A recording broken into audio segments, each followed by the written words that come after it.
Welcome, class.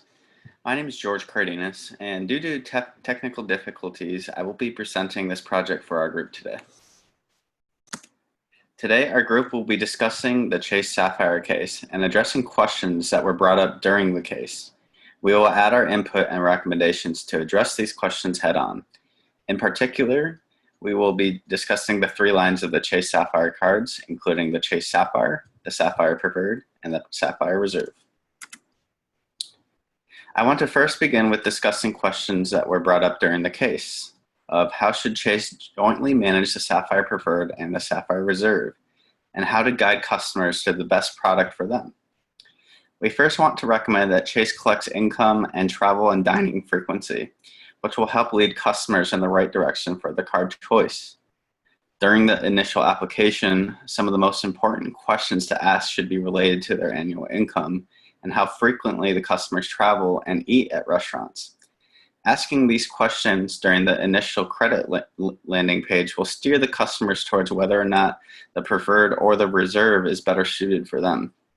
With that being said, many who are in higher income brackets and travel more frequently would be better fitted to handle a $450 annual fee with the Sapphire Reserve. The card will provide valuable perks such as a $300 annual airline credit, access to airport lounges, and hotel and rental car benefits, as well as a credit to enroll in either TSA PreCheck or Global Entry. All of those things a frequent traveler would really enjoy. Whereas those customers who happen to travel less or happen to be in a lower income bracket would maybe be better suited for a lower fee in the Sapphire Preferred.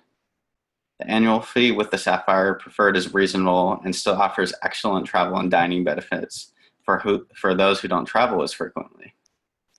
Lastly, we would expect Chase to set a clear and transparent income and credit score requirements for the Preferred and the Reserve. Both cards come with an annual fee and offer excellent perks. However, Chase needs to make sure that its potential cardholders will be able to afford those cards and make good use of the perks, because there is always some sort of risk when lenders give unsecured lines of credit to consumers. And for obvious reasons, the Sapphire Reserve should require a higher income and credit tier than the Preferred due to the more expensive fee and benefits. Chase should target consumers with excellent credit and an income of at least $70,000 a year with mid to low size debt to income ratios. Doing so will put Chase in a good position to minimize risk and ensure eligible customers will get the most out of their cards. Meanwhile, with the Chase Sapphire Preferred, the credit scores should be between a good to excellent tier and have a minimum income of $40,000 to be approved. I will now talk about the no-fee Chase Sapphire card. To begin, we certainly recommend that Chase reinvest money into the card to attract new customers. We want, as a group, to recommend to add a feature to the card such as a 1% off quarterly submarkets, like either gasoline or groceries or department stores, to specifically tailor towards everyday shoppers. Doing so will put Chase Sapphire in a close market with many of the other banks that already currently offer cards with no fees and similar discounts. We also recommend that Chase provides an additional welcome bonus to the card. Welcome bonuses are always big on attracting new customers. In this case, we would recommend something along the lines of a $150 welcome bonus after spending at least $1,000 within the first 3 months of having the card. Furthermore, Chase will need to prioritize their digital marketing around attracting customers to this card. We recommend doing so by displaying email campaigns as well as digital advertising within customers' online banking portals to focus on the welcome bonus and other perks of the card. We also recommend making the Sapphire card more aesthetically pleasing.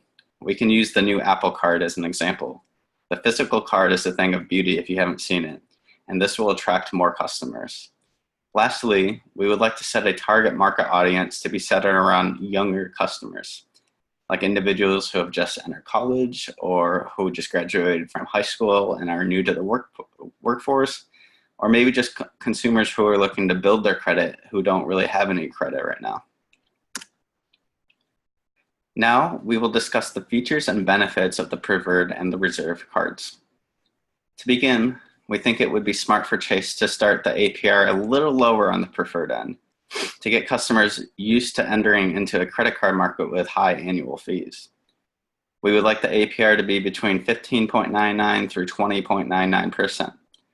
The annual fee is respectively at $95. The benefits include airline and dining points and a 1.25% return on points when buying through the Chase travel portal.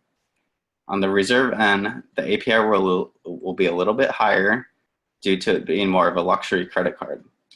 The APR on the reserve will be between 16.99 and 23.99%. The fee is much higher, sitting at $450 per year, but can be offset by that $300 annual airline credit that they give. This card comes with travel pass credit, lounge access, hotel elite status, and much more.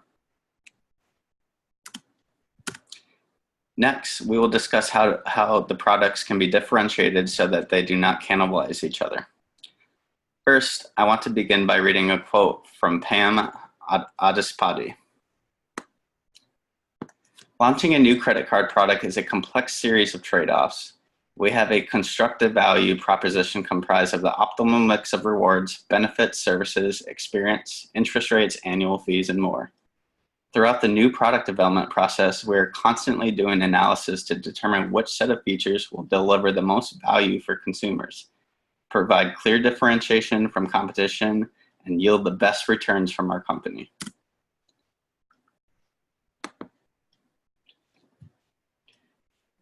When it comes to differentiating products, Chase really needs to focus on psychographic markets and market segments.